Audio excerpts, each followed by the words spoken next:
సరే రీసెంట్‌గానే మనం సోషల్ మీడియాలో బాగా పోస్ట్ వైరల్ అవుతుంది. వాళ్ళ టీమ్ కూడా స్పందించారు దీనికి. సో ఎన్టీఆర్ గారికి కార్ యాక్సిడెంట్ మరలా అయింది అన్నట్టుగా బీభత్సమైన ట్రోలింగ్ జరుగుతుంది. బీభత్సమైన పోస్టులు వైరల్ అవుతున్నాయి. సో దీంట్లో నిజమెంత అబద్ధం అంతా ఆల్రెడీ వాళ్ళ టీమ్ కూడా ఏదో చెప్పారంట. సో ఏంటది? అంటే ఎన్టీఆర్ ఫ్యామిలీకి ఏదో శక్తి నడిపిస్తుందండి.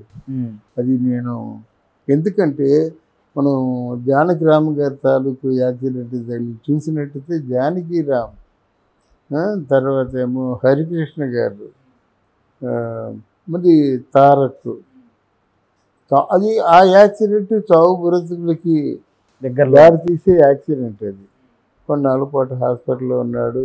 ఆ తల్లి దీవెన వల్ల మళ్ళీ తిరిగి పైకి వచ్చాడు. ఊహించినంత ఎత్తుకు ఎదిగాడు. అట్లాంటి తరుణంలో ఈరోజు మళ్ళీ యాక్సిడెంట్ రావడం అన్నది ఎందువల్ల జరిగింది అనేది వాళ్ళు ఆలోచించుకోవాలి. యాక్సిడెంట్ ఇంతమంది ఆర్టిస్టులు ఉంటుండగానే తారక రామ్కే రావాలా యాక్సిడెంట్లు? ఆలోచిస్తారు కదా.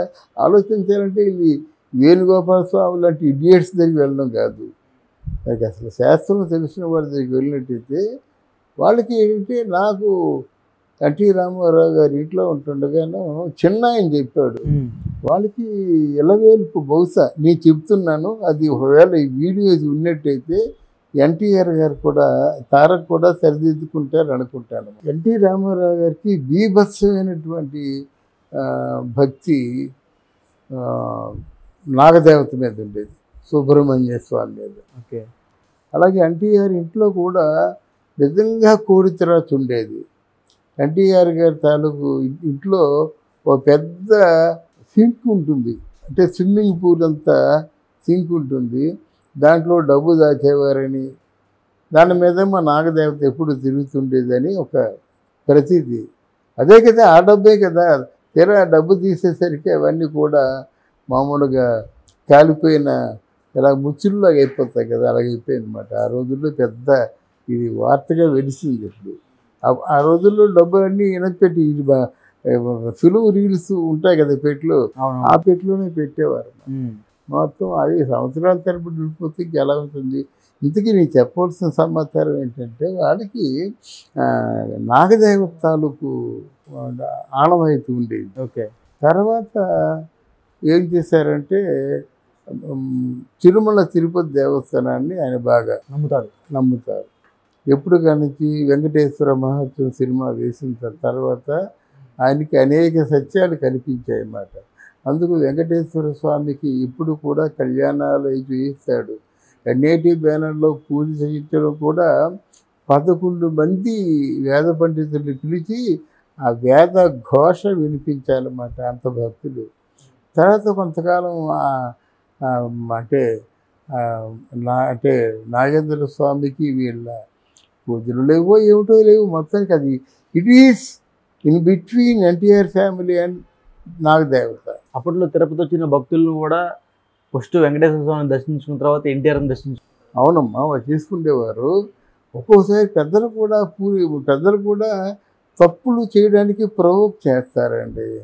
ఈ ఉన్న మంది మార్బలం అంతా ఎలాంటి అంటే, ఎన్టీ రామారావు గారి తిరుపతిలో ఆల్మోస్ట్ చాలా ఆలయ ప్రాంగణంలో ఎన్టీ రామారావు గారి కాళ్ళ మీద పడి అట్లా దండం పెట్టేటండి. ఇక్కడ ఆ ప్రాంగణానికి ఆయనే మహారాజు, అంతే కదా. వెంకటేశ్వర స్వామి మహారాజు, ఆయన ముందు ఇంకొకరి కాళ్ళ మీద కొంత పడితే ఎలా వస్తుంది? తప్పు వాళ్ళదైనా శిక్ష ఎన్టీఆర్కి అవుద్ది కదా. ఇలాంటి కొన్ని ఉన్నాయి, చెప్పుకోలేని అంశాలు కొన్ని ఉన్నాయి. అందువల్ల మరి ఏమిటో తెలియదు. అక్కడ వీళ్ళు తిరుపతికి వాళ్ళు సరైన ప్రాధాన్యత ఇవ్వలేదు. మరి చంద్రబాబు నాయుడు చూడండి, మాత్రం అవకాశం ఉన్న తిరుపతికి వెళ్ళిపోతాడు. ఈరోజు తిరుపతి ప్రక్షాళనం చేసేసాడు.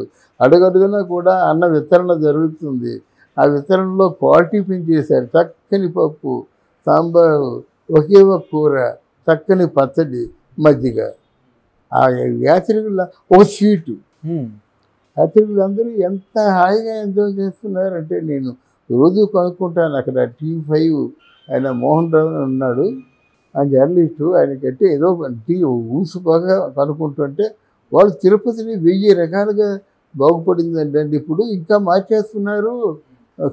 ఫ్రీ దర్శనాలు, ముసలాళ్ళకి దర్శనాలు, చిన్నపిల్లల దర్శనాలు ఎక్కువసేపు లేదు, హాఫ్ అన్ అవర్లో పంపించేదే. ఇంకా తిరుపతి మీద మాత్రం అన్న వితరణలు ఎక్కువైపోయినాయి. అంటే ఏమిటి, తిరుపతి క్యూ కాంప్లెక్స్లో కూడా అన్న వితరణ ఉంది. అంటే అన్నం కోసం హోటల్కి వెళ్ళవలసిన అవసరం లేదు. ఎవరో ఒళ్ళు బలిసి ఒక స్టార్ హోటల్ అంతా వెళ్ళి కూర్చొని తినడం తప్ప అన్న వితరణ అడుగు అడుగునా జరుగుతుంది. అది అందువల్ల నేను చెప్పేది ఏంటంటే, వాళ్ళ ఫ్యామిలీలో మరి ఇద్దరు దేవాళ్ళు కూడా చాలా చాలా నమ్మకంతో పోషిస్తుంటారు. మొదట తర్వాత వీరబ్రహ్మేంద్ర స్వామి దగ్గరికి బనగాంపల్లె ఆ వెళ్ళే దారిలో ఈ సుబ్రహ్మణ్య స్వామి తాలూకు ఉందట. చాలా న్యాచురల్. ఒకటి సార్, వీళ్ళ కుటుంబానికి ఎప్పుడు చూసినా ఈ కార్ యాక్సిడెంట్లు కానీ, అదేవిధంగా ఇటువంటి సినిమా ఇండస్ట్రీలో ఇప్పటికీ కార్ యాక్సిడెంట్లు, రోడ్ యాక్సిడెంట్లు చనిపోయింది వాళ్ళ కుటుంబంలోనే ఎక్కువ. సో మరలా ఇప్పుడు ఇండియా కూడా లాస్ట్ టైం ఒకసారి జరిగింది, మళ్ళీ ఈ రోజు జరిగినట్టు పెద్ద పెద్ద ఎత్తున వార్తలు వస్తున్నాయి. వాళ్ళ టీం ఏదో చెప్పిందంటే ఏంటి సార్, ఏం చెప్పారు వాళ్ళ టీం? అలా కాదండి, ఈ రహస్యాలన్నీ తెలిసింది హరికృష్ణకి. ఇప్పుడు ఎన్టీఆర్ అయినా ఎవరైనా పెద్దవాళ్ళతో సాన్నిహిత్యంగా ఉంటే ఇవి చెప్తారు. అన్నా తమ్ముళ్ళు తెలుసు, అన్నా తమ్ముళ్ళు ఎన్టీ రామారావు పెద్ద అయినా చిన్న అయినా నిర్వహించేవారు.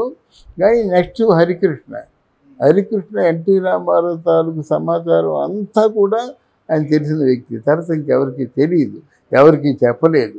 ఒకవేళ చెప్పినట్టయితే లోకం ఉంది మద్రాసులో, అంటే ఎన్టీఆర్ మొట్టమొదటి కూతురు ఎవరు, ఆవిడ లోకమ్మకి తెలిసి ఉండవచ్చు బహుశా, అది మాట. బట్ ఇది మాత్రం వాళ్ళు పరిశీలనలో ఉండి ఆలోచించుకుంటే బాగుంటుంది. అయితే యాక్సిడెంట్ ఏంటంటే, యాక్సిడెంటే మీరు చచ్చిపోవచ్చు, బతకవచ్చు, ఏదైనా అవ్వచ్చు కదా, అంత ప్రమాదం కదా యాక్సిడెంట్. ఆ యాక్సిడెంట్ చిన్న యాక్సిడెంట్ జరిగితే చచ్చిపోతారు. ఈయన అదృష్టం బాగుంది, రాత బాగుంది కాబట్టి ఏదో చిన్న చిన్న అంటే కొట్టులతో పోయింది. కానీ అసలు మూలాలు తెలుసుకోవాల్సిన అవసరం ఉందని నా అభిప్రాయం. ఆయన కాలు కూడా దెబ్బ తగిలింది. అదే చిన్న చిన్న వాడితో పోయింది కదండి. అయినా ఆర్టిస్ట్ అంటే గాజు బొమ్మ లాంటి వాడు అన్నమాట. దేనికైనా తగిలినట్టు ముక్కలు అయిపోతాడు.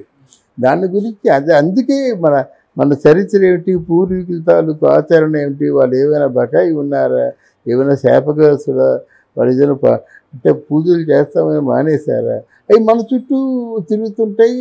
నేను చెప్పాలనే చెప్తున్నాను నేను. ఒకవేళ తారక్ కానీ పిలిచినట్టయితే వెళ్ళి చెప్తాను, చిన్న ఆయన మాకేం చెప్పాడో. దీనికి సాక్ష్యం కావాల్సినట్టయితే మద్రాసులో కళ్యాణ్ చక్రవర్తి ఉన్నాడు, చిన్న ఆయన కొడుకు, ఇది కూడా ఇప్పించగలను. ఎందుకంటే మంచి ఆలోచనతోనే నేను చెప్తున్నాను.